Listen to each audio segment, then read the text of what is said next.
Hi, everyone. Welcome to Six Figure Authors, the show that helps you take your writing career to the next level. I'm Andrea Pearson, and I'm here with my two co-hosts. I'm Lindsay Baroker. And I'm Joe Lalo. And today we're actually doing a listener Q&A. Our changes got planned. Our plans got changed last minute because of Texas and weather down there. One of our guests who was going to come on wasn't able to. So we're going to go over a bunch of questions that came from our Facebook group. And if you want to ask questions there, come join, and we will eventually answer them on a show. And then also, should I mention next week's live Q&A right now, since I just brought it up? You should, but it will be when they hear this, it will be tonight. Yes, that's true. Good point. The 25th. So tonight we are doing a live Q&A, or right now, whenever you listen to the podcast on Thursday, we're doing a live Q&A at, I can't remember, was it like 9:30? This is how prepared I am today. 9:30 p.m. Eastern Standard Time. Yes. Joe says yes. Okay, good. So, and that's going to be on our YouTube channel. We will have a link in the description for that, and or in the show notes, whatever. I go back into my YouTube mode. But anyway, so today we're going to be doing a Q&A. Like I said, we'll discuss how to handle like forced breaks, things we can offer newsletter subscribers other than a free story, rapid releasing versus releasing when the books are ready. So basically holding off the books and rapid releasing, or just releasing when they're ready. Maintaining healthy schedules, republishing books, marketing paperbacks, and a bunch of other topics that fall under marketing, productivity, and running an author business.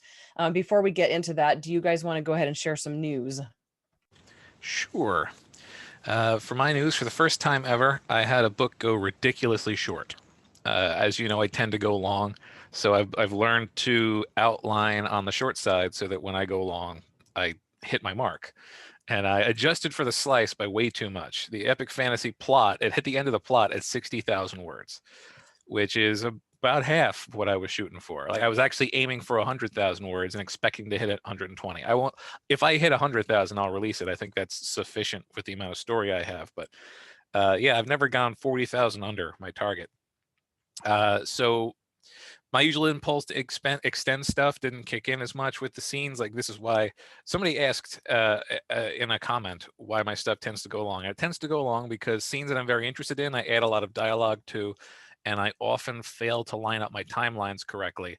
So I end up having to put a lot of filler scenes. And this time I lined up my timelines very well. So I had to put in 2 filler scenes instead of a dozen. And the dialogue stayed very light. So whatever. It turns out I'm gonna have to start outlining for the actual length I want to hit, because I'm getting good enough at following my outlines and good enough at outlining that I can't rely upon the extra 25% anymore. It's not a problem, because it's an epic fantasy, and the nice thing about epic fantasy is if you need it to be longer, just add another viewpoint. I kept it mostly with an A plot with brief cutaways to a B plot. Now the B plot will graduate to being a full B plot, where whenever full chapters might be in that point of view. Also, I put up one of I forget if I mentioned this in the prior news thing, but after Lindsay's experience with putting up audiobooks, I decided to give it a shot, putting up an audiobook on YouTube. And it's been doing slow but steady viewership. Like, I had only a handful of videos anyway. So this one's by far the most. It's funny watching the comparison to last month when it's like greater than 999% increase. That said, like, I'm gonna hit my like, you need 4,000 hours of listening, and I'm gonna hit that handily. But I'm not getting the subscribers. So I guess if you want to subscribe to me, go ahead. But that's not what this is about. That's just explaining. It turns out audiobooks really do quite well, and they turn out very well in searches. So I would certainly recommend that if you have a bunch of them that you've self-produced. There's certainly some value. There's a market for them in YouTube, as Lindsay said. And that's it for my news. Yeah, I got the watch hours a lot sooner than I got the subscribers. Just that's probably obvious since they're 10-hour videos. I mean, I think yours is 5. You did a light epic fantasy, but yeah, it took a little while longer to get the subscribers. Especially since, unless you're snazzy with the editing, you're probably not going to jump in at the end of the audiobook and be like, hey, give me a thumbs up and please subscribe to the channel. So it's a little different than doing a video. So for my news, I finished my first epic fantasy, sent it off to my editor. Mine is about 150,000 words. So I get that for once have written more than Joe. I feel like yours are usually longer, but it was actually right on my goal because I wanted to get about that so I could have a 15-hour audiobook. And for me, I just, this seems to be about where I end up once I've got several point of view characters. If I have 1 or 2 point of view characters, books usually stay under like 90,000. So it's really, like Joe said, a matter of having more characters. And like in this, I have kind of an A storyline and a B storyline, and then several POVs doing things in the various storylines.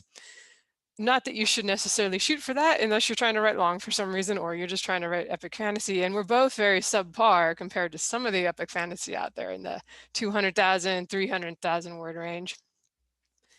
I also decided to write a Valentine's Day story for my sci-fi fans using the characters from my Star Kingdom series.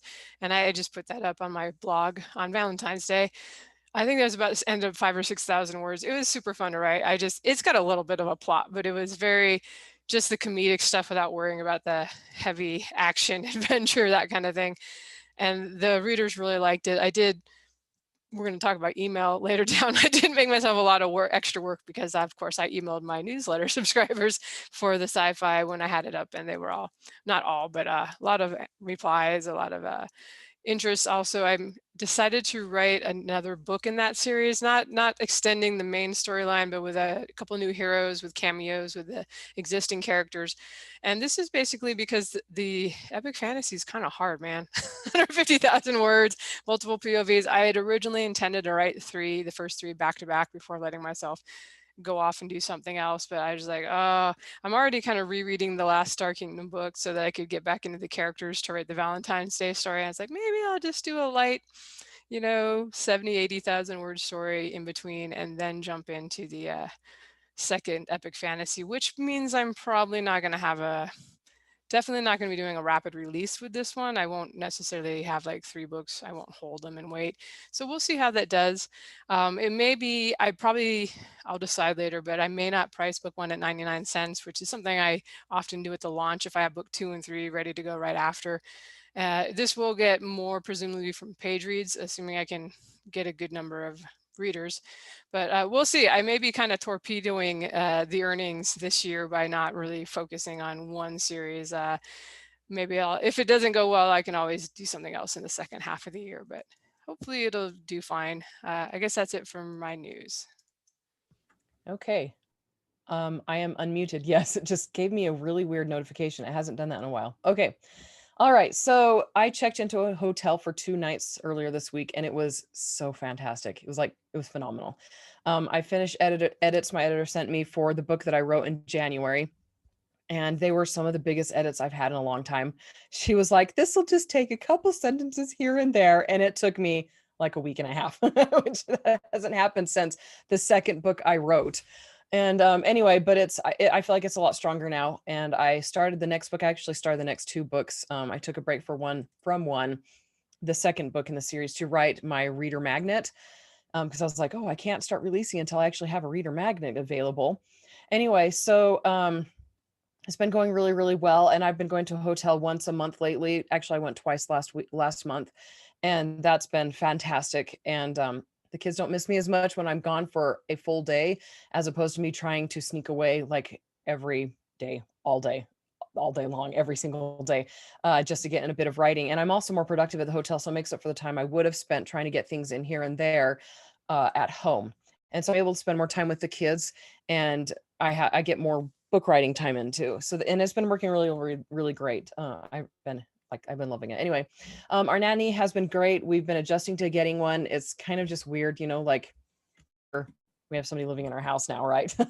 But she's really fantastic. She's absolutely great with the kids, and definitely really grateful for that choice that we made. And I actually thank Jana and Melissa, who are in my author mastermind group, for suggesting it, because it's been really good so far.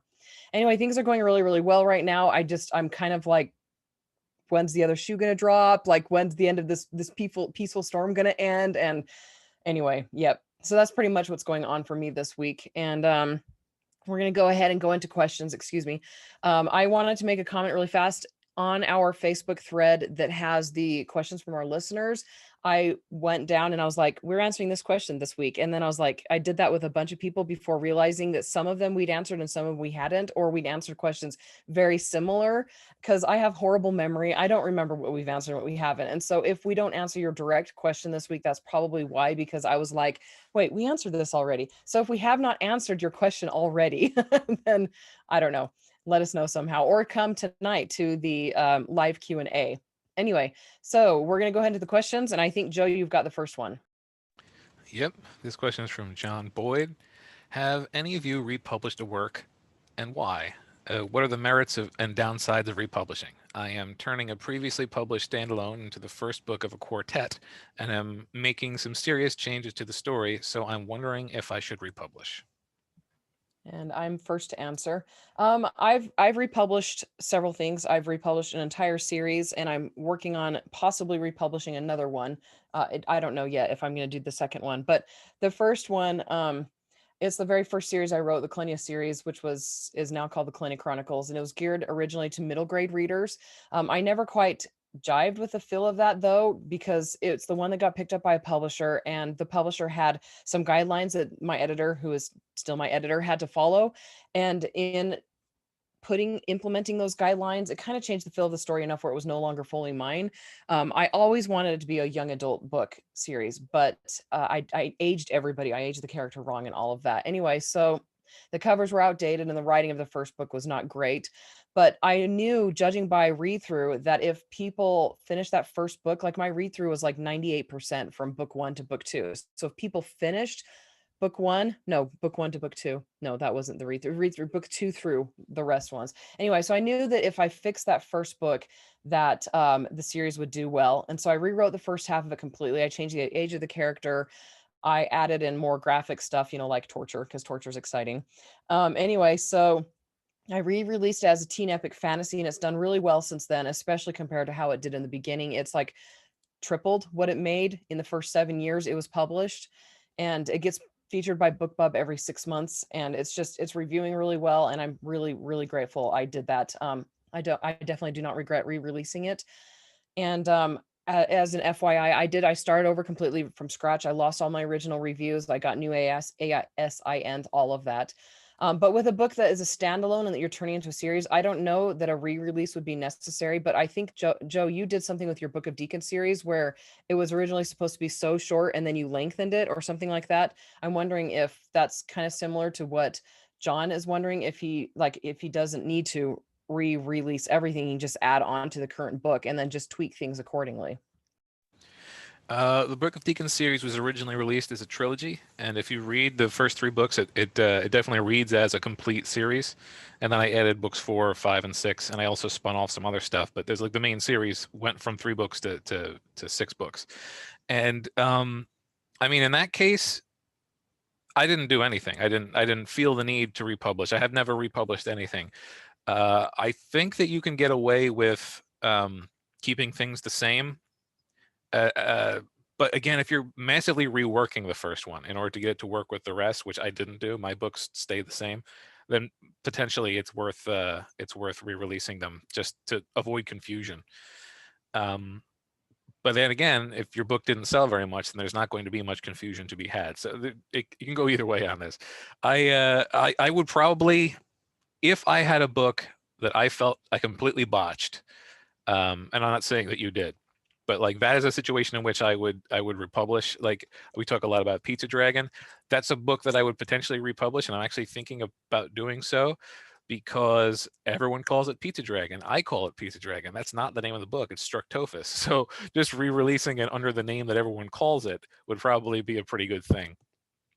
But again, I'm not even sure that, well, changing the title, I think, is the like major change to the title is probably where I would mark the just completely pull down the old one, put up the new one. But yeah, like rebranding something severely, and if there's a major change to the content, especially if it has got a following, when you make a major change to the content and then turn something into a sequel, people who read the first one won't know they have to reread the first one because it's different.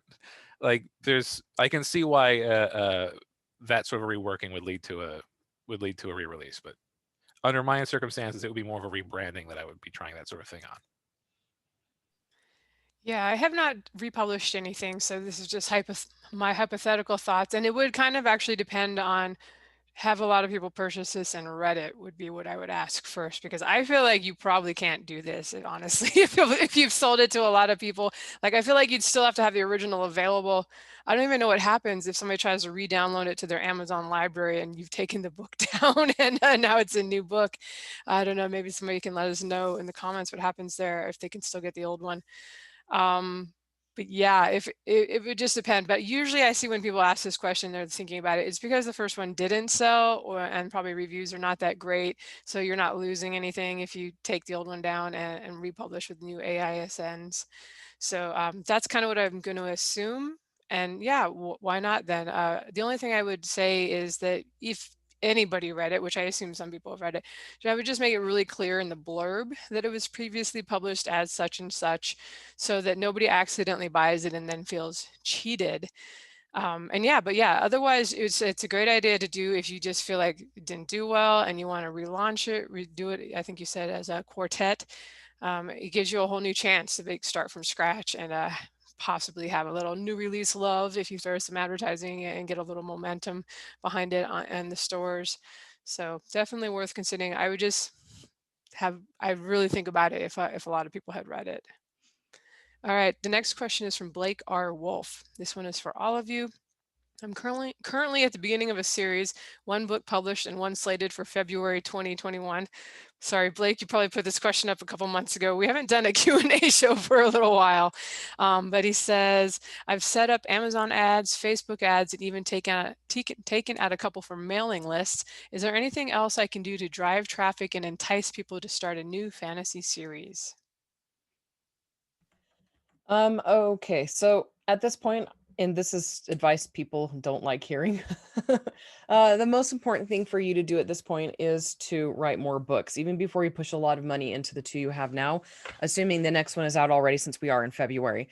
That said, as a newsletter person, I would suggest you focus on creating a reader magnet and building up your newsletter. It's hard to get people to start a new series, but if you have a newsletter list, it's a little easier because you can ask them to post reviews and share the books with families and friends, and then download the second book if it's available. I would agree that in addition to what you've already got, I think writing and putting out more content should be your focus, a reader magnet or some other short giveaway. Also, potentially, if you've got a social media presence, particularly on Facebook, which I assume you do since you mentioned that you were doing Facebook ads, this might be a good time in the interim to start making posts a little bit more often, a little more consistently. They don't have to be big, just sort of common enough that there's always some level of activity, so that your engagement will be a little bit higher when the time comes for a bigger mention, a bigger, launch this. The idea isn't to just suddenly have this giant social media strategy, but just to have the engagement higher. And this is like just a sprinkle on top of what you're already doing. I think you've got a pretty strong launch thing already. Right. So with 2 books out, you probably don't want to spend huge amounts of money ongoing at this point until you've got like a bigger series. And you know that if you spend X amount on book 1, so many people read through it and you make money on the series. I do think it's fine to throw some ads at a new release. I certainly would, and see if you can kind of get it to stick, get a little some organic loving, some sales from, popping into on Amazon, the also bots, and maybe you can rank in a top 100 for one of your subgenres that you're in. But then after a few weeks, if you're spending more than you're making and it doesn't seem like you're getting a whole lot of organic sales, I would maybe pause the ads at that point until you've got more out in the series. Every time you release a new book, it's a good opportunity to maybe drop the price on book 1 and run a sale on that one and try again to get more people in the series. As far as other things you can do besides the ads, you guys know I'm a big fan of you know, even if it's just a short story, doing like a free short tie-in story that would, with an excerpt to the first book that lets people enjoy the characters, get to know them a little bit, and entices them to want to read more, while still feeling like a satisfying story. And then putting that free story out there everywhere you can. You have to do the price matching, of course, to have it free on Amazon. But if you've put it free in the other stores, you can usually get it free on Amazon after a while. And you know, you can even give Wattpad, and there's other places. We talked about, I think just a week or two ago, we weren't really sure Wattpad was really super helpful for building a fan base. But when you've got that little free thing, just putting it out there, all the places where people could potentially be looking for it and might give it a shot. And that's the kind of thing that can, as opposed to the ads, which as soon as you turn them off and stop spending money, they stop sending traffic to your book. You know, free things, people can stumble across those from years to come. So I always recommend that. Okay, our next question is from Christopher. He says, for all of us, if you plan to publish wide and have 3 books saved up, and then in parentheses, he says, I might have 4 ready to put on pre-order by then too. Is there a point to rapid releasing, or could you just publish all 3 at once, stagger their pricing, and start pushing book 1? Why wait and not push straight to the more mature marketing strategy? All right, since you're doing wide, I'm going to say I usually just put everything out there because I'm taking a series from Kindle Unlimited, so I wait until I have all the books and I put them out there all at once. But I'm going to be honest, this is super half-assed. This is me going, I'm really focused on Amazon and the release is there right now. And basically when it's time to put stuff out on the other sites, I just throw it all out there, try to get a few ads and let it roll. And I don't really recommend that, especially if you want wide to be your main strategy.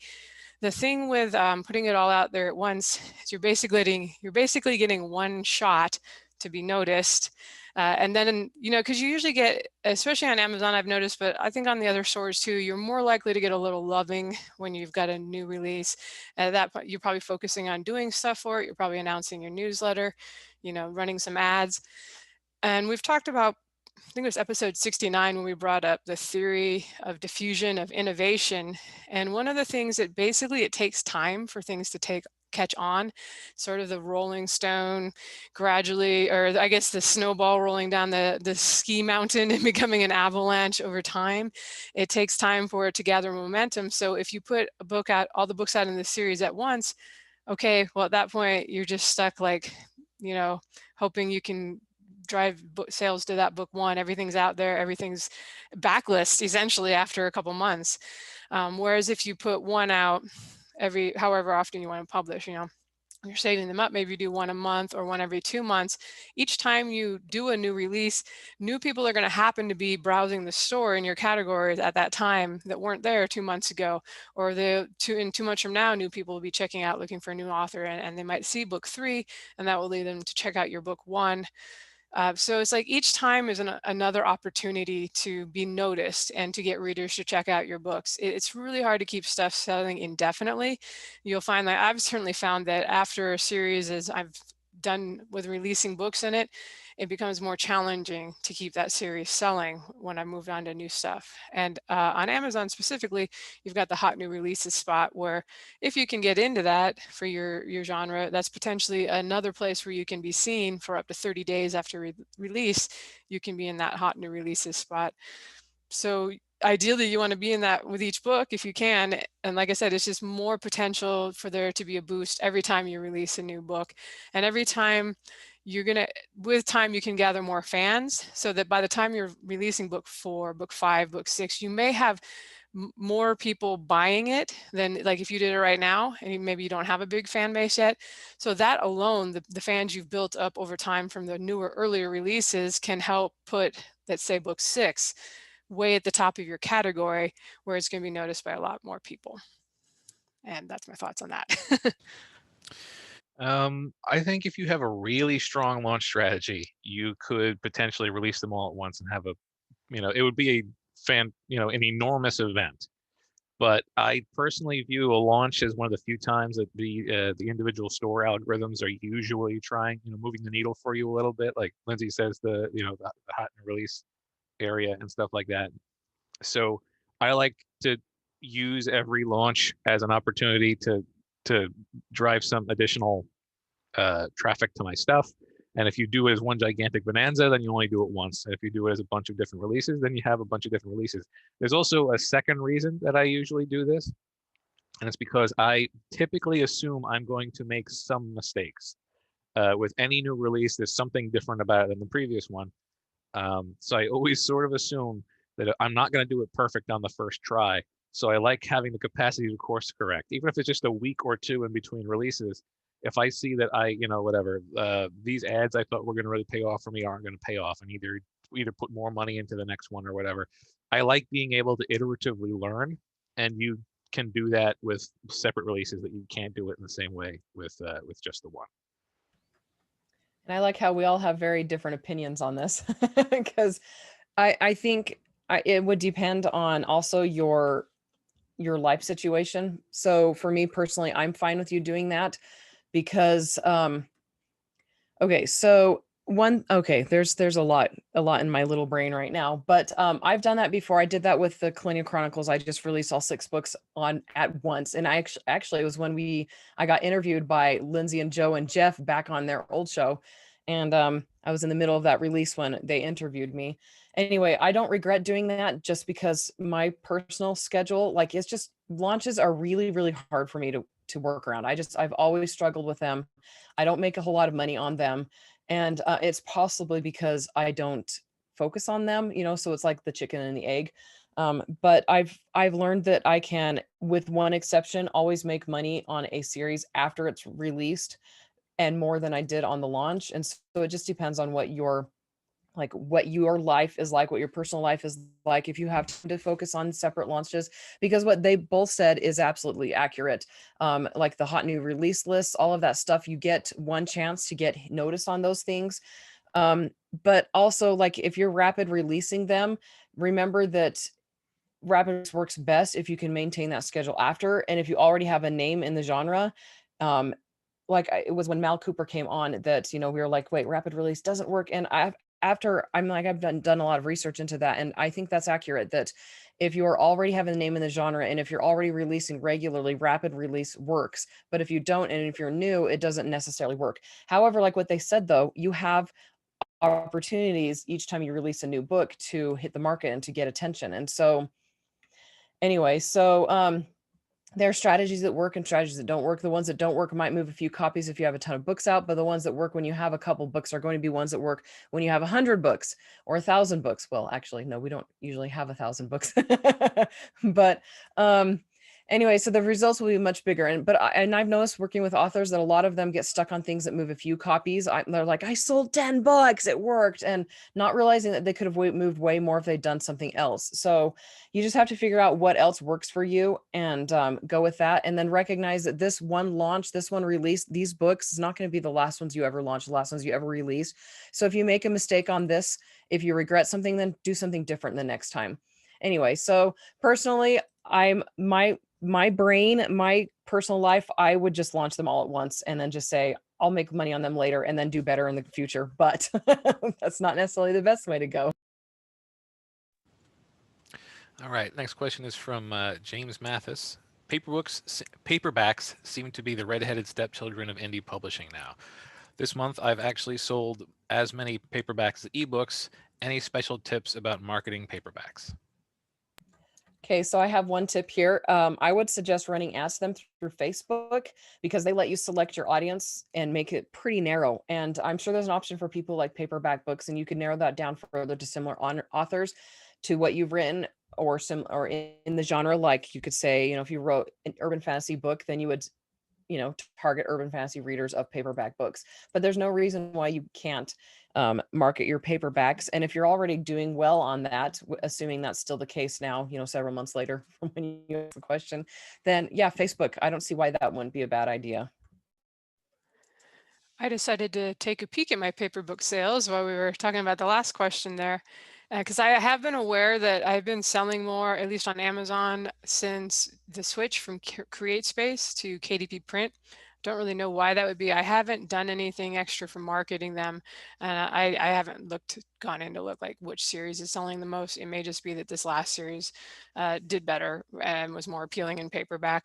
But the one thing, I actually used to only make like $100 from paperbacks and had like $1,000 this last month. So maybe I should be focusing a little bit more on this and playing around like, oh, there's some potential here.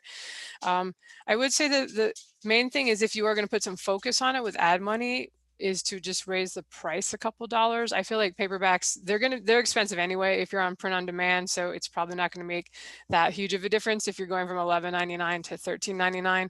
And that gives you a little more profit to actually play around with.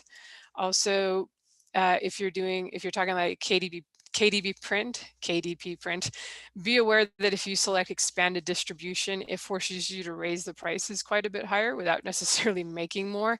So I check no on expanded distribution, and then I go to Ingram Spark to get into the other stores and libraries, because I've heard from numerous people in the industry anyway that nobody wants to buy the books from Amazon, like the libraries and the other stores don't want to buy their books from Amazon. So it's good to be in like the Ingram Spark catalog. And that's also another little revenue stream that you might, I get sales from there even again without doing much. So yeah, if you actually put a little effort into it and wanted to, I think you could see a reward for it. Just make sure you're charging enough that you're actually going to make $3 or $4 per book, so it's worth spending money on and putting your time into for the paperbacks. I don't typically market paperback specifically, but as Lindsay says, doing the Ingram Spark for non-Amazon stuff allows you to keep your costs per book lower, and therefore either you make more money off of having a book at a standard paperback price, or you can try doing the same thing that a lot of us do with ebooks and making your paperback the budget alternative to other paperbacks because it's $1 or $2 less.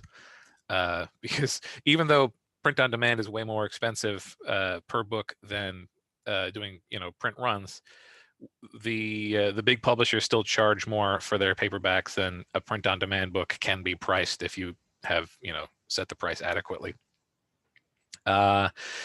Ways to sell paperbacks. It's not exactly scalable. Like, this is not a way you're going to start blowing away your old sales totals. But remember that because paperbacks are physical items, you can sell them with things like autographs, and you're going to want to charge a premium because you're going to have to ship it, and that's no fun. Alternately, you can do a thing, and I've seen some people do this. I can't remember the last time I saw someone do it, but it's a tactic that you can understand why it would work. Is if one of your fans you can make it clear to your fans that if they buy one of your paperbacks and say show it on Twitter or on their social media, hey, I bought this paperback, and then like link you to it, you will send them an autographed something, like a book plate. Like I got a bunch of these book plates. If you're watching the video, that it likes to edit them out. But it's just a sticker that goes in the front cover, and you can put it into an envelope and put one stamp on it, and it goes wherever you want. And it's a lot easier and simpler than sending out a full autographed copy. Plus, when people are sharing your book on social media, it's being seen by other people on social media. It's a form of word of mouth advertising. If you're really not interested in handling the entire concept of shipping things, you can also do a self-addressed stamped envelope.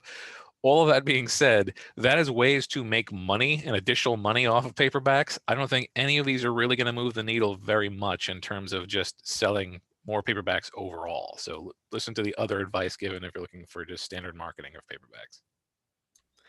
Yeah, I should add too that we've had Damon Courtney from BookFunnel on, and he will actually be on as soon as Texas has power again.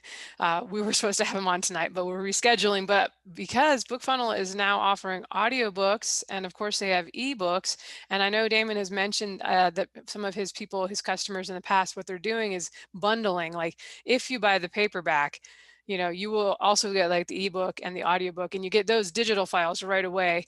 But by bundling like that, it doesn't really cost you anything extra to throw in the ebook and the audiobook, but it's perceived as a big value. So you might be able to basically be selling your paperback for $30, $40 to the super fan that would like all the formats. And I'm amazed that I guess I'm not amazed because I have done this too with authors that I really love. I've got the paperback, the ebook, and the audiobook. I didn't necessarily buy it all at once, but you know how it is. You want to read the book, you don't know where the paperback is, so you rebuy the ebook, and then you got a road trip coming up and you need something to listen to, so you buy the audiobook.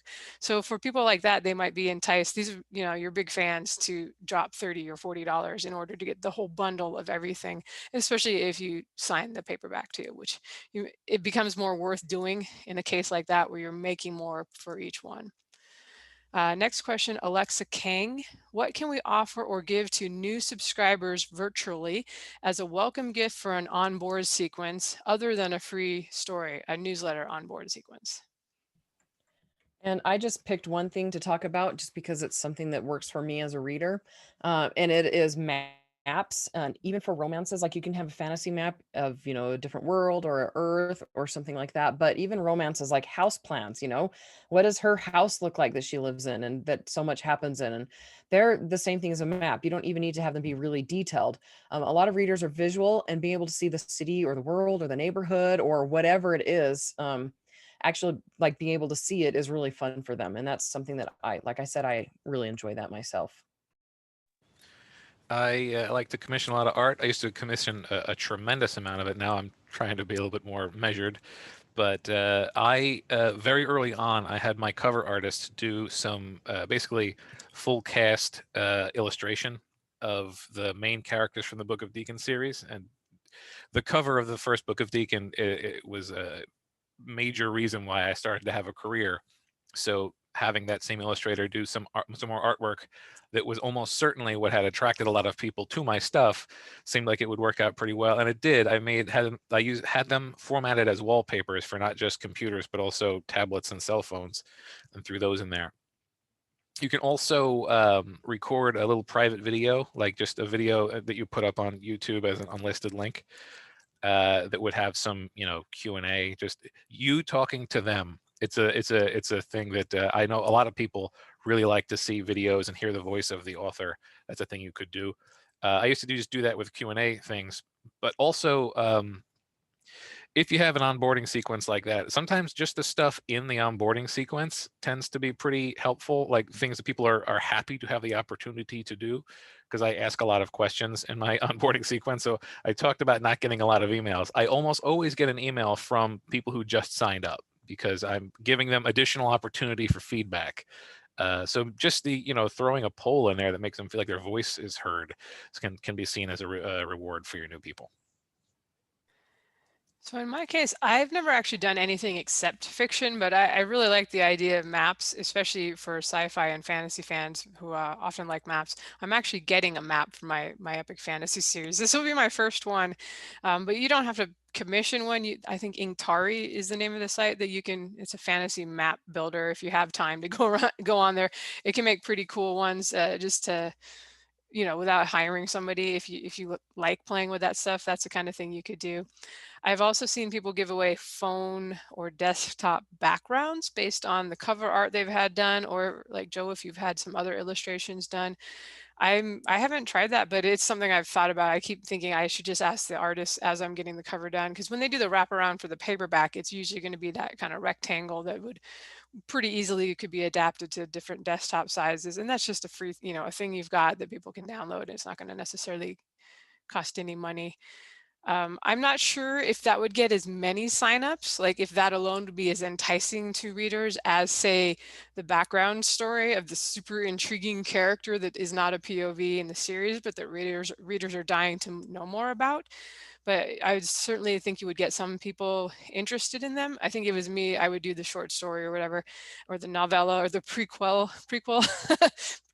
do that, and also, you know, do the other stuff too. And just a reminder to myself as much as to you guys, like when I sent out to the newsletter, the Valentine's Day story, I basically said, this is a complete spoiler. If you have to have read the whole series, this is for people who have read the whole series and read the newsletter bonus that I've had up for a while that extends the series. And I figured I better link to all the other bonus material that I send up with the welcome letter, just to make sure people had the opportunity to read everything, you know. And I went in like 6-7 hours after I sent that email, and like 400 people had downloaded the old bonus. So just a reminder, whatever you do for your bonus, you might want to either link to them at the bottom of each email you send out, or just a couple times a year, hey, by the way, did you see these bonuses? Because chances are people signed up for your newsletter and either forgot to download them, your newsletter went to the spam folder. You'll find that lots of people just didn't get the bonuses and have been like wondering, where's that extra story? So that's a thing to remember to do when you go through the effort of having some extra thing made or making it yourself. Make sure your people are actually getting it. Okay, our next question is from Vale, and I don't know how to say your last name, so I'm not going to even try. It says, let's see, the question says, I'm getting ready to start treatment, and the doctors are telling me to expect to lose about 4 to 6 weeks, 4 to 6 days a week of productivity for the next 3 to 6 months. Listening through some past episodes, both Andrea and Joe have had gaps in their release schedule, though not really planned. And if you'd known those gaps were coming, what would you have done differently? And I'm really sorry that you have to deal with that. And I know that things are going a little bit better now based on what your response to my comment. So that's really good. But yeah, it really bites. And I definitely understand. The last 2 years have been absolutely chaotic. I've only had 2 books get launched in those last 2 years because of so many external issues that were going on. And if I'd known that the first gap was coming, I would have released Shadow Prophet as soon as it was finished instead of putting it up for pre-order for 6 months, hoping that I would have time to write more books. And if I'd known the next break was coming, I wouldn't have put anything up on pre-order at all. And I would take more time to focus on enjoying the process rather than stressing and pushing myself through it. So I released 4 books between October and April, and those months were so stressful. And not because of the release schedule. I mean, that's basically how my release schedule usually goes. But because of external issues messing with everything, like my toddler and my health problems and just stress, lots of stuff going on. So pace yourself, take care of your health, your mental health too. Be patient, know that this too shall pass, and look forward to when things are less chaotic. Because pushing yourself to be productive when things are outside of your control can cause a lot of problems. That's a lot of C words there. All right, yeah. So I hope your treatment goes well or is going well. If I had known I was going to have a planned gap, I've had a year during my career. I've had a year where I didn't release any books, and again, it wasn't planned. It's just that's the way that year went. If I'd known that it was going to be the case, I would probably have put a little bit more effort into if I had like if it was going to come up again. I have the Patreon. I probably would put some effort into making sure that the Patreon would be able to continue during that time. Just basically, in that case, I would have monthly releases that were short, and I could reasonably get those monthly releases done far in advance. Barring that, because not everyone has a Patreon or has monthly release type stuff, I would probably ramp my newsletter up a bit and try to make my newsletter the sort of thing that that people are focused on for a little while. Assuming it's not a release only newsletter, you can sort of do this if you prepare folks that maybe it's going to be a weekly or a bi-weekly set of emails, and you're going to talk a little bit about what's going on with you, because if you're comfortable, because the goal would be to sort of stay at the front of people's minds. It doesn't need to be a tell-all diary or anything like that, but just keeping people informed and keeping them invested in you is useful. It also would be potentially a good place to talk about what you've got planned coming up. Like, you don't even have to talk about, if you're having troubles and you don't want to talk about the troubles, you can talk about how excited you are about what you're going to do once those troubles are over, and start to get people excited about the coming projects. I would also, keep tabs on how the newsletter is doing. If you start bleeding subscribers because of the frequency of your emails, then maybe do this as a blog thing or as a social media thing. Use that as a way to keep your Facebook page or your Twitter account active. You could even really schedule a lot of that stuff if you're really not going to be up to doing it, as it goes. And the idea would be to avoid slipping from people's minds. I also, if at all possible, would try to have a finished book that I was going to release. I would put on a very long pre-order and have it show up about halfway through that time, so that during the pre-order I have stuff to talk about, and the thing that I will be talking about in my more frequent newsletters would be that coming book, and then there would be a release, and it would feel like it cut your delay like your gap in your publishing thing in half if you had at least one release in it. And yeah, that's sort of how I would plan for a big gap in the future. All right. Well, I gotta say, Vale's probably like, my last name is hard to pronounce. You can't be a sports announcer, Andrea, if you're not even gonna take a shot at the 5-letter names. I mean, I'm gonna say Nagel. I could be wrong, but you know. It's the Spanish background. I'm like, Nagle? I always feel bad for the sports announcers, you know, trying to pronounce like Goran Ivanisevic or something. That's not even a long one. All right. So my thought is, it's tough with illness because you're probably not going to feel like super alive and perky leading up to treatment either. But if you know ahead of time that you need to be away from work for a few months, I guess my suggestion would be, if it's possible, to kind of slow down the releases in the time leading up to it. So maybe you've got something that you can kind of hold back, and all you have to do is publish the book and send out to your newsletter that it's up when it's ready to go. Alternatively, maybe you don't have the energy to do a novel, but you could do like a side novella or a short story kind of during that time. That, an interesting story about a side character. Maybe it's something that's not part of the main series, but it is with the series characters, so that people are going to care about it and want to check it out if they're reading your series. And it may not be a huge boost to income, although if you do a novella, something reasonably length, you can probably charge $2.99 instead of like 99 cents. So maybe it brings in a little money, but it's the kind of thing that would kind of keep your fans not start to wonder what happened to you, keep your work and your series in their mind. And I think that's all. I'll pass it off to Joe.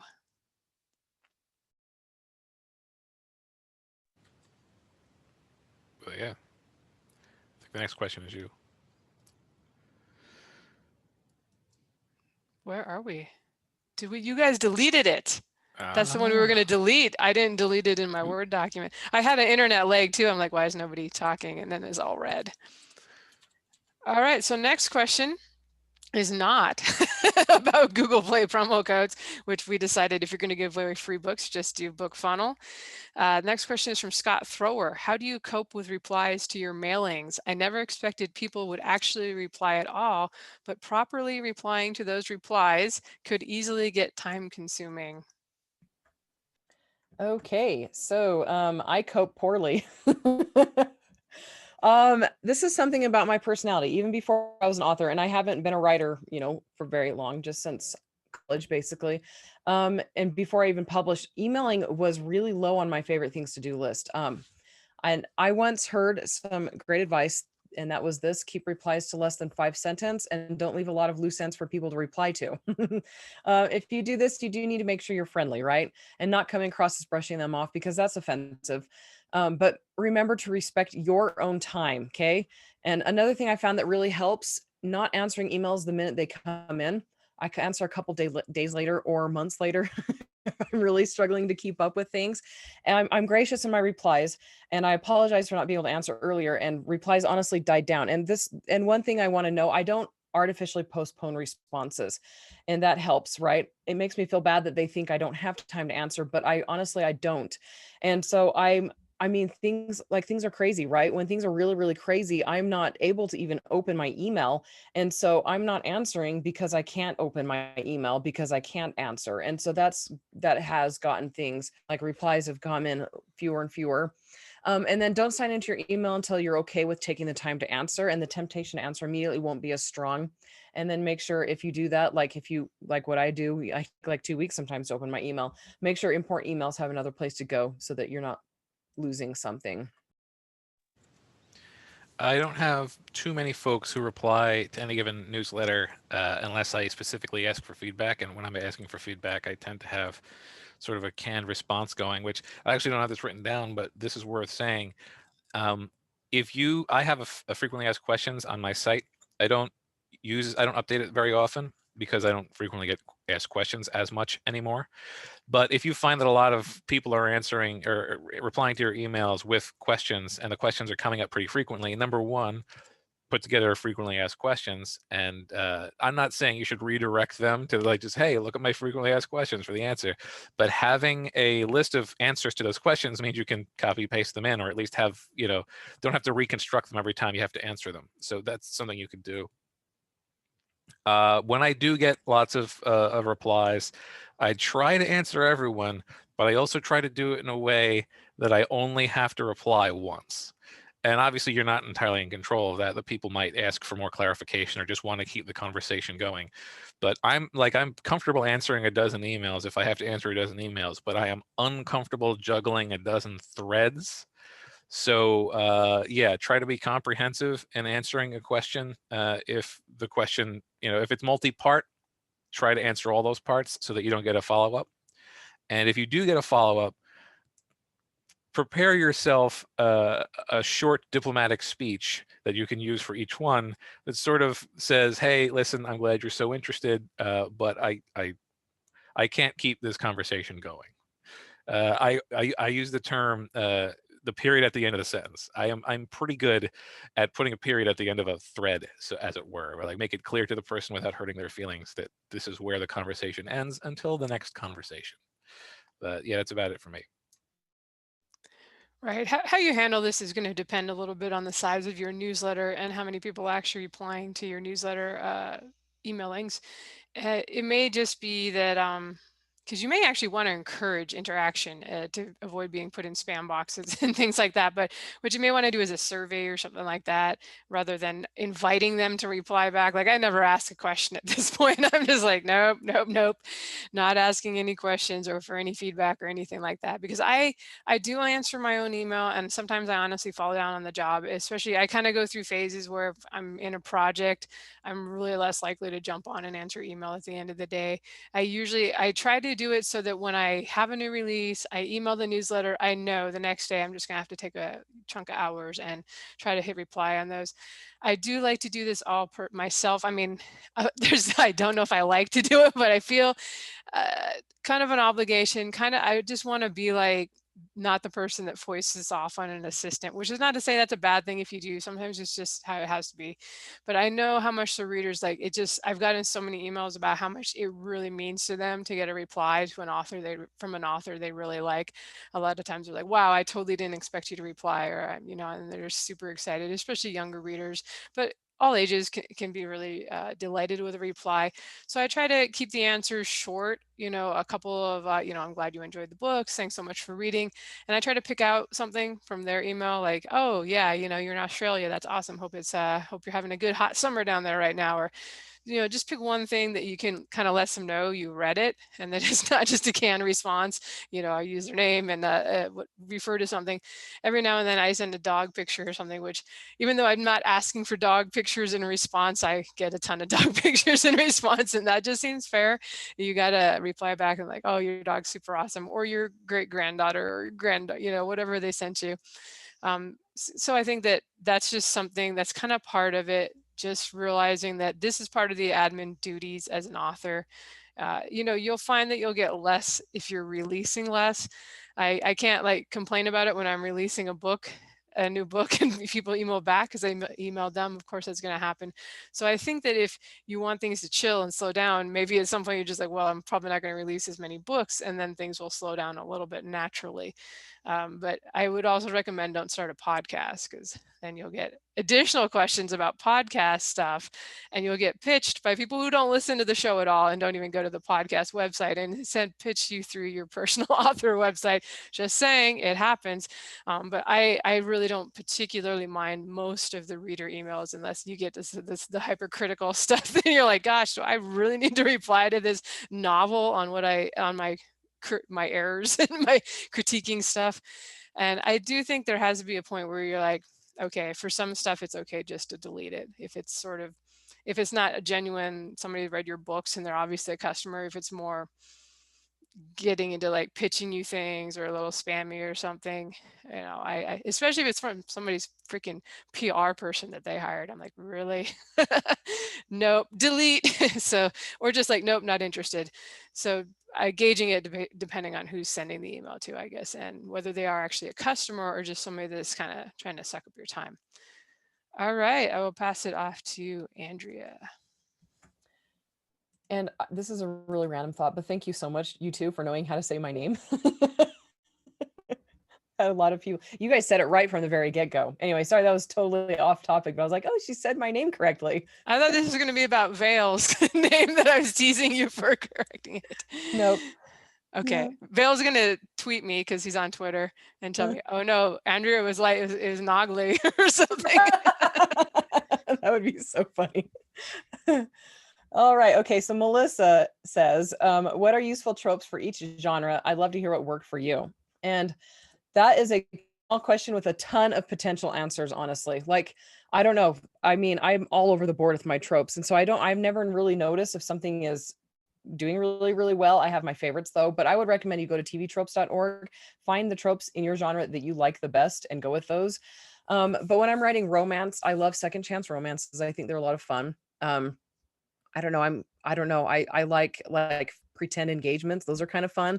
When I'm writing fantasy, I love discovery cycles, which is mostly middle grade and young adult, but it still makes me happy to discover magic alongside a character. So like a character who doesn't know they have powers, things like that. I just love that. It makes me happy. That is not necessarily what has worked for me, but it's what I enjoy writing. Which is kind of chicken before the egg. You know, the ones that I enjoyed writing the most are the ones that do the most. Actually, that's not accurate. I've enjoyed all the books I've written, and some of them haven't done as well. But yeah, you're going to have to figure out for yourself which tropes are going to be the ones that you're going to like a lot. But it's just, I haven't ever kept track, honestly. I just don't pay that close of attention. I have had a few things that have worked for me based upon the feedback that I have released and I mean, have received, that is. And for the most part, these work across all the genres that I've written in. But then again, I write sci-fi, fantasy, and steampunk, so they're pretty close in the genre spectrum. Found family, people who are just sort of alone in the world, discovering kinship with a bunch of other oddballs. It's just a nice story to read and a nice story to write. I have found that I always end up with a cute critter of some kind that's interesting to the readers, and I get a lot of feedback on those cute critters, no matter how increasingly not cute they are. People still like them. You make an affectionate character, people are going to like it. Reluctant or in over their head protagonist is really fun too. It's something that, you know, when the adventure is thrust upon someone who either doesn't want it or is not prepared for it, it puts them closer into the headspace of the reader, because the reader presumably is not fighting dragons and saving the world. So it provides a closer connection to the audience, and also just gives a feeling of higher stakes and haplessness, no matter how high the stakes actually are. Also, this isn't specifically a trope, but it sort of is. Having a diverse cast, a large and diverse cast with different personalities, backgrounds, races, etc., whether it's real world or all of them are of your creation, it just adds depth and variety to the story and helps to create a lot more color. And also in a series, I like to have an escalating sequence of antagonists. Like, it's always good to have one overarching, you know, mastermind character. They tend to be the most fun to write and the most fun to see defeated. But if you can put a couple of trusted lieutenants you have to work your way through, or, and this is one I really like, if you can have a rival bad guy show up about halfway through, so it will end up with like a three-pronged assault going on. I have had that happen in some way, shape, or form in everything that I've written, and it really helps with a series to keep things fresh, and also to build up to that final battle that you get in the last book in the series. So I'm in sci-fi and fantasy too, and I'd be hard pressed to answer this particularly usefully, even for my own genres. I'm the kind of person, I just write what I want to write, and it's not that there aren't any tropes. There end up being things I like that are also popular tropes. But I remember somebody did a TV tropes page for my Emperor's Edge. I have no idea if it's still there, if that's the kind of thing like Wikipedia where they delete it. If it's like a self-published book, they're like, heck no. But I remember reading through it. I thought, oh, that's really cute. But I didn't even realize I had things like TV tropes is very extensive. Like, you're like, oh, that's a trope I wouldn't have guessed. But some of my favorite things are kind of the assassin / rogue that's bad because, you know, reasons, but has a good heart in the end, or the orphan kid is big in fantasy that becomes like the prophesied one, or it just has some powers. The down on his luck or her luck ship captain and the ragtag crew, who are the only ones who can save the universe despite the ship being a piece of junk. You know, kick-ass magical swords, you got to have one of those in fantasy. I mean, if you don't have some magical swords, people are going to be disappointed. Fantasy, big on the quests and the adventuring party, and I enjoy those things too. I grew up reading all the Dungeons and Dragons inspired books. As to using them for my advantage, I'm just more likely to go against the grain a little bit, like take a trope and then give it a unique twist, which can work. It depends. We were actually talking about this before we hit record, how none of us really expect to become super popular, because when we read the super popular books, we're like, I don't get it. Why? I don't understand why this is popular. I think I'm just doomed not to be super in touch with the common man or the common woman, common reader, I guess we'll call them. But yeah, like Andrea said, I think TV tropes is kind of a cool place to browse through if you are looking through them. My favorite series are kind of the ones where I've probably gone farther away from that stuff. I love my Star Kingdom series with the geeky roboticist and the bacteriologist for the hero. They're not exactly your typical action heroes. And the good thing with doing the non-tropey stuff is like, it's going to be a harder sell, but usually you kind of get the fans that are also super like identify with the characters, because like, oh, finally a character like me in the story. I've seriously had people that emailed, and the bacteriologist who's kind of autistic, they'd be like, oh my gosh, you're writing about me, that's so awesome. So there's people out there waiting for you to do non-tropey stuff too. But yeah, it's easier to sell, honestly, the stuff that's more to market. So whatever excites you, you go ahead and do it. All right, next question is from William Callie. Is it worth the time/energy/money to release a standalone sci-fi book that is not connected with any of my planned series? I've been crushing this book during NaNoWriMo, and I'm wondering what to do with it after it's done. I'll go ahead and answer this one first, because I've done some of these. The one that comes to mind is my book Fractured Stars, which is vaguely in the same universe as my Fallen Kingdom series, but basically not at all connected, and the characters never meet. So it's basically a standalone. And what I do with those is I release them at full price. I don't try to do the 99-cent thing. I figured these are just going to go to my fans. I assume, like, if they do go beyond that, great. But I just assume that my regular fans are going to read them. And maybe, you know, since it's not a big series, since I'm not going to be able to really justify putting a lot of advertising dollars in it, because there is no rest of the series for it to sell through, I just release it at full price. I think that one is $3.99 or $4.99, depending on whatever the length was. And that way you're not losing, like if you do it at 99 cents to your true fans, and that's the only book, you're not making very much on a novel. But if you make it $3.99, $4.99, hopefully you'll make enough that it was kind of worth your time to do it. I will say with that one, I ended up writing a prequel novella to go with it, and surprise, surprise, made that free. And same characters. It's nothing to do story-wise with the other book, but it's the same characters, and it shows how the lady met her dog, the heroine of the story met her dog. And it's maybe 18,000 words, if memory serves, so it wasn't a huge time commitment to do it. But I just made it perma-free, put it out there. I can't remember if there's an excerpt or just a link to the Fractured Stars book, but it has absolutely helped with that book continue to sell. You know, it sells like 100 copies a month. This is 3 years after I released it.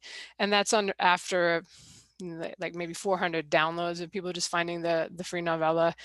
Every now and then I remember to like do a Facebook post where I plug a bunch of my free stuff, and I'll mention the novella. But basically this is just selling on its own, largely based on, you know, some people just being big enough fans to kind of go find everything in my catalog, which I super appreciate that. But I do think that the freebie leads people into it. So if you have the energy, that may be something to consider to help the full price book sell. I've released a couple of standalone books. They're harder to market, but I mean, they become part of your backlist. Eventually everything becomes harder to market. So just, you know, like Lindsay says, if you have any sort of a following, there's going to be some residual read through from people who were just finished with the books that they found you through and want to read more of your writing. So you're going to get some splash from your other stuff. And the time, energy, and money for release is honestly pretty low, with the exception of the edit, depending on the length of the book, and to a lesser degree the cover, although we've gone over a dozen times, the covers can be gotten very economically these days. There's not a whole lot that you need to do to put a book out. So if you don't feel like it's going to sell very much, I guarantee it will sell somewhat more than it would if you didn't release it. So you may as well release it. And then it's just in the back, it's, you know, for the rest of your career, causing a little trickle of sales. Or if it has 0 sales, then you took a minor financial hit and just increased the size of your catalog. I think, don't not release a book just because it's standalone. Yeah, I would definitely agree.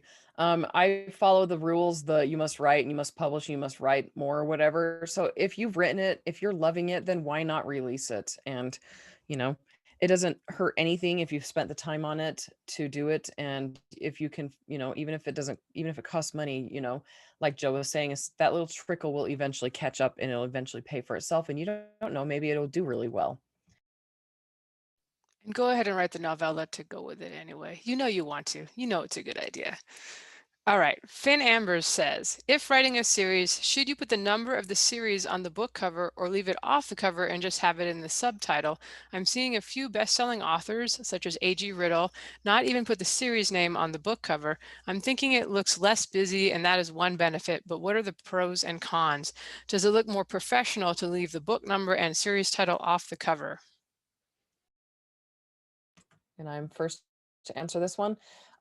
I don't know. I'm going to suggest that it probably depends on the genre you're writing and the age group. So, for example, middle grade, which is where I started writing, young adult, and a lot of fantasy books, they need the number on the book cover.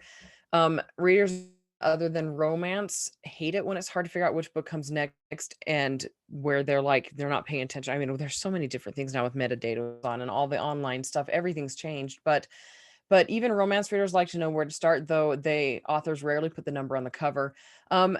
Said, I would say it would probably just boil down to personal preference, but Amazon has a rule to keep in mind. If it's in the title or subtitle, it needs to be on the book cover. They don't enforce that rule very much, but I like to stick with it just in case they decide to enforce it on me. And they have once. They messaged me and they were like, your title or series something says this, and your book cover says this. And it was, I'd said something like Kalenia Chronicles 1 instead of Kalenia Chronicles Book 1, and Amazon made me change that. So, I mean, it just depends. I mean, it's not one of those things where they're going to close your account over, but it's just personal preference, I think. I used to put the series name and number on the cover of the paperback, but I never did it for the ebook. I do still put the number on the spine of the paperbacks because it just looks better, and it's an attractive thing to have the 1, 2, 3 all lined up. One of the pros of putting a series name on there is it can help you sort of unify the overall look of a series, to have the series name in the same place on the cover each time you see them lined up next to each other. It will give a unifying graphical aspect to them. If your cover is not terribly graphically complex, you can up the complexity a little bit by having the extra text on there. Similarly, if there's too much dead space on your cover, you can fill a little bit out with the extra typography, or you can just make your name enormous like they do on the bestseller books. I've never tried that, but it certainly does make your book look a lot more like some of the best-selling books. As for cons, again, as indicated, this can look cluttered, particularly if you have a very long book title or a very long series title. And there's also always the issue of the first book. For some reason, it always feels strange to me to write book 1 on the cover of the first book. It's like naming a movie, The Lord of the Rings Part 1. They wouldn't call it that. It's somewhat presumptuous, don't you think? So yeah, I tend to leave them off just as a matter of course. I think it's going to depend a little bit on whether you're writing long series and it's going to be known by the series title versus the book titles. A.G. Riddle doesn't have anything over a trilogy, I don't think. And I feel like his books are he's really emphasizing the titles of the books. Whereas with my series, nobody knows the titles. There's 9 of them. I don't know the titles. Don't ask me the titles of the books from 2 series ago. So I put the series on the cover because Death Before Dragons is what everybody refers to it as. Nobody's referring to it with 9 books in the series. Nobody's referring it to by the title. So I like to put that on there and emphasize that. That said, you'll see on A.G. Riddle's, he's got other stuff on there, like international bestseller. He chooses to put a quote on some of them. So you kind of do have to decide what you want to be the priority and what you want to show up on the title. If you're writing a trilogy, maybe the series title doesn't matter that much. I would say too, with the paperback, make sure and put it on the paperback, because you will find, even if you are not intentionally trying to get your books into bookstores, I have readers send me pictures of, I saw just, I saw your books at Powell's. Oh, look, you're at my indie bookstore. So you definitely want somebody cruising the shelf to see that this is book 3 in a series. And you want your readers to be able to, like, when they buy the paperbacks that we talked about earlier, that we're selling paperbacks these days, you want them to be able to line them up on the shelf in the right order. That's kind of a thing. I would be peeved as a reader if I was like, oh shoot, I have to like go on this person's website to figure out which order it is, or open the book to figure out the order. So definitely have it on the paperback somewhere. On the ebook, yeah, you decide. I think with a shorter series, it's probably less about the series title, although Lord of the Rings, how many people who are not super fans know the names of the book? Fellowship of the Ring, Two Towers. What's the last one, guys? Blanking. Return of the King. Return of the King. But see, so you'll just kind of know, depending on how you want your books to be known as, prioritize that. And the fans may be the ones to tell you, honestly. You may think your titles are amazing, and it ends up that they're just like, oh, that one Dragon Blood book. So. All right, I think we have only one question left, and Andrea is going to ask it. Yep, this question is from Alexa. How do I work out a good timing for booking an editor? I keep screwing myself. I worry they'll be if I don't get on their schedule in advance, but even then even giving myself plenty of time to write, I'd run up against my booking deadlines. I did again with my work in progress. And I'm just miserable overworking myself to make the schedule. My problem isn't procrastination either. I can honestly say that since I began my current work in progress, as also the past 3 books where I ran into the same problem, I worked nonstop, but no matter how much cushy room I felt I'd given myself, something always interferes. And I'm going to say, I really, really feel you on this one. My editor is super flexible. Otherwise, I'd constantly be struggling with meeting deadlines and keeping to schedules. And I know you said you didn't want to hire another editor. In case you're wondering, I did trim down your post just a bit, just to help us, stay focused and answer your core question. So what you're probably going to want to do is to stop scheduling them out for a while. Just finish the book, send it to the editor when they have an opening, and write something else while waiting, or take a couple of months while waiting, whatever you need to do. And I know it's easier said than done, but you're pretty much killing yourself to make deadlines. So I'm going to suggest you think long-term on this. Would you rather keep to a strict deadline and have 8 books published, or have a healthy body and have 5 books published, or maybe scale that up a bit? Would you rather have 16 books published and be forced to take 2 years off to deal with health issues, or have 10 books published and a healthy body? It's easier to maintain writing when you keep your health in check day in and day out, and then you won't be forced to take breaks. For the longest time, I wouldn't even look. I was terrified of this happening to me, so I wouldn't even look for an editing slot until I had something to fill it, or at least until my rough draft was done. It feels like a bummer to have to wait months for your slot after you're finished writing, but ideally you're not waiting months. You're just writing the next thing during that time. And if you look at it that way, you're not wasting time. You just slid everything down by 1 release cycle, unless your chosen editor books way out in advance. So every single time you have a book, like you finish a book, you have to wait 6 months for a slot. In which case, then it's less of a situation that you can handle just by sliding it down when release. But yeah, like if you are terrified that you're not going to hit your target, then hit your target first, and then set the next one. I did the same thing, by the way, with pre-orders for the longest time. I wouldn't start a pre-order until the book was back from the editor. So we talk a lot about how rapid release is good. Rapid release isn't everything, and more to the point, we also talk a lot about how you shouldn't burn yourself out. So you have to set realistic goals, and if it turns out that you can't, if the concern over the deadline is affecting the way that you write, then you have to remove that concern. And I would therefore recommend that you don't try to hit a deadline. You just finish the book and then set the edit date. Right. I would say finish the book, then set the date and start working on something else while you're waiting. This really only needs to be complicated and trying to schedule things with your editor and for multiple books in advance if you're trying to publish something like Clockbook every month or 2.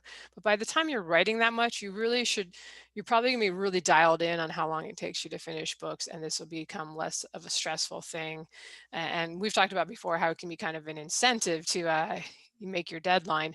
But that's really for once you've got it dialed in. You know, it takes you X amount of time to write the book, and you kind of know, yeah, and you will after you've written 10 novels or whatever. So that would be my suggestion too. I think that's our last thing. So I'll pass it to Andrea to close the show.